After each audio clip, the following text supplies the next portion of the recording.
Bismillahirrahmanirrahim. Assalamualaikum warahmatullahi wabarakatuh.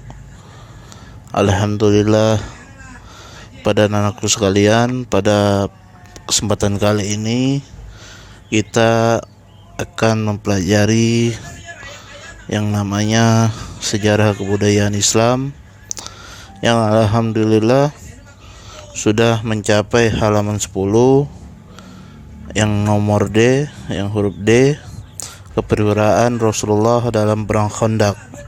Sebelum kita memasuki pelajaran pada hari ini, mari kita berdoa bersama terlebih dahulu. Semoga dengan pelajaran hari ini bermanfaat dunia dan akhirat. Ala hadiniyah wa ala kulli niyatin sholihah wa ala hadratin Nabi Mustafa Muhammadin sallallahu alaihi wasallam. Bisiril Fatihah. A'udzu billahi minasyaitonir rajim. Bismillahirrahmanirrahim. Bismillahirrahmanirrahim. Alhamdulillahirabbil alamin. Arrahmanirrahim. Maliki yaumiddin. Iyyaka na'budu wa iyyaka nasta'in. Ihdinas shiratal mustaqim. Shiratal ladzina an'amta 'alaihim ghairil maghdubi 'alaihim waladdallin. Amin. Mari kepada anak-anakku sekalian melihat bukunya. Halaman 10, buka yang D, keperwiraan Rasulullah dalam perang Khandaq. Mengapa disebut perang Khandaq? Perang ini disebut perang Khandaq yang artinya adalah parit, karena pada perang ini kaum muslimin membuat parit untuk mempertahankan dan menghadang musuh.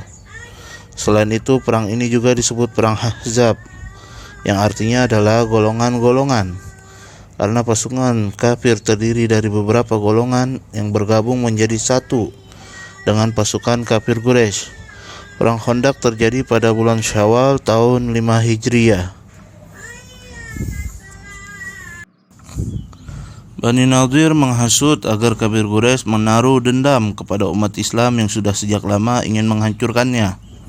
Abu Sufyan segera menyiagakan 10.000 orang pasukan yang terdiri dari beberapa kabilah, termasuk 1.500 pasukan unta dan 300 pasukan berkuda, ditambah golongan Yahudi 1.000 orang dengan pasukan unta untuk menyerang kaum muslimin.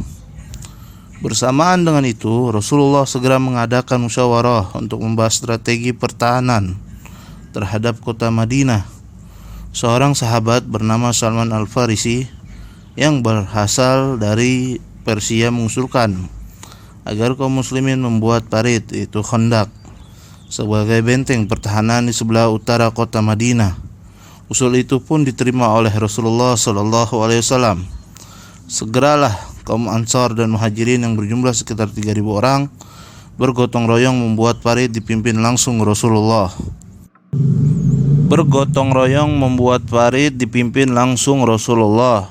Setiap 10 orang diberi tugas untuk menggali parit sepanjang 40 asta. Rasulullah sendiri ikut serta menggali parit dan mengangkut batu sehingga menambah semangat para sahabat. Dalam waktu yang telah direncanakan, terbentenglah parit di sebelah utara kota Madinah, karena hanya dari arah utara yang mudah dimasuki musuh. Sedangkan dari arah lain sangat sulit dimasuki karena berupa pegunungan, perumahan penduduk, dan perkebunan kurma. Dengan demikian, kota Madinah telah dikelilingi benteng yang sulit ditembus musuh. Pasukan Islam segera disiagakan, tidak kurang dari 3.000 tentara muslimin siap menahan serangan kafir Quraisy. Rasulullah menempatkan pasukan Islam dalam benteng pertahanan. Beliau menjadikan bukti silah sebagai benteng belakang dan parit sebagai benteng depan.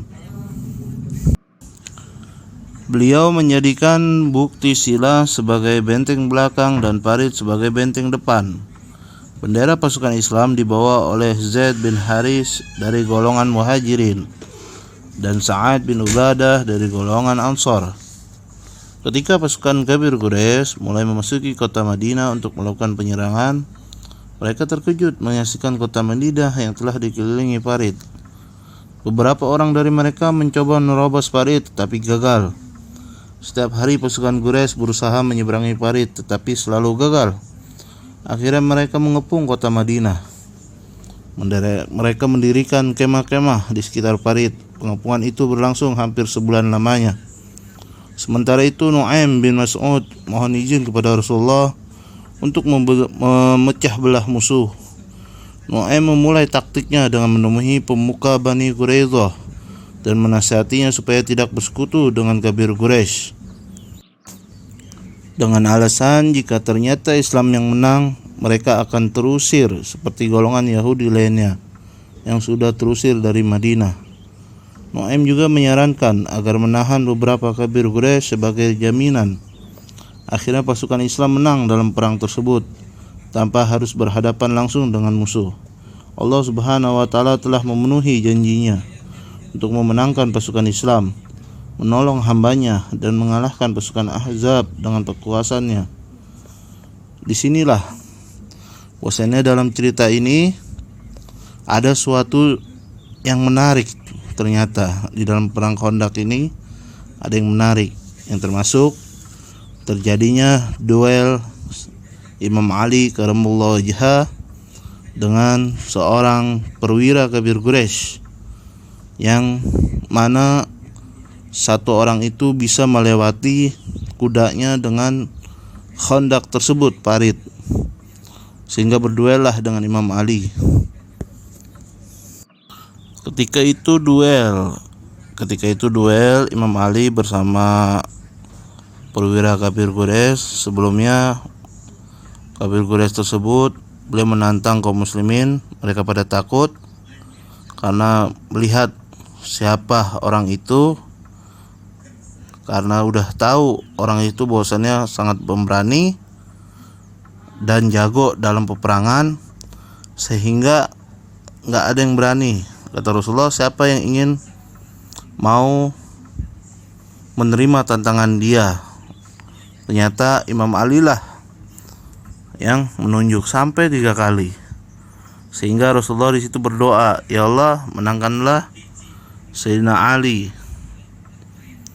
Maka pada saat itu bahwasannya ditertawakan terlebih dahulu oleh Kabir Quraisy tersebut, perwira tersebut. Kenapa? Karena ditertawakan karena Sayyidina Ali pada waktu itu masih kecil, sehingga maka beliau menjawab, annalladzi sammaitu bi ummi bihadara, akulah yang mana aku ini dinamakan oleh ibuku dengan Haidar, yaitu singa. Jadi pada waktu itu Sayyidina Ali itu pertama namanya Haidar. Karena kenapa? Karena ayahandanya Abi Thalib waktu itu masih berdagang, belum pulang, maka dinamakanlah oleh ibunya Haidar. Maka saat itulah berkecamuklah peperangan, maka menanglah Sayyidina Ali dan perwira tersebut. Di dalam cerita bahwasannya perwira tersebut terbelah menjadi 2. Maka dengan takbiran Sayyidina Ali, maka kemenanganlah dalam takbiran Sayyidina Ali, maka menanglah beliau dalam berduel tersebut, sehingga matilah Kabir Quraisy tersebut. Maka inilah kemenangan dalam perang Khandaq, yang mana Khandaq itu terbuat oleh ide Salman Al-Farisi, sahabat Salman Al-Farisi yang berasal dari Persia, yang mengusulkan agar kaum muslimin membuat farid. Maka tugas kali ini ialah hendaknya kalian buka halaman 11-nya, halaman 13. Diskusi dengan kelompokmu, maksudnya karena di sini nggak ada kelompok, maka diskusi dengan diri sendirinya. Apa yang kamu ketahui tentang keperwiraan Rasulullah? Yang pertama, apa yang kamu ketahui tentang keperwiraan Rasulullah? Yang kedua, jelaskan perbedaan antara perang Badar, perang Uhud, dan perang Khandaq. Yang ketiga, tuliskan contoh keperwiraan dalam membela negara. Yang keempat, mengapa Rasulullah menyiapkan pasukan yang terdiri dari kaum Muhajirin dan Ansar. Yang kelima, tuliskan strategi Rasulullah dalam perang Badar. Jadi itu soalnya. Karena di sini nggak ada kelompok, maka sendiri kita kerjakan sendiri ya. Kalian kerjakan sendiri. Lalu kirim ke saya foto, lalu kirim ke saya dengan japri saya ya. Apabila ada kesalahan mohon dimaafkan. Kurang lebihnya wassalamualaikum warahmatullahi wabarakatuh.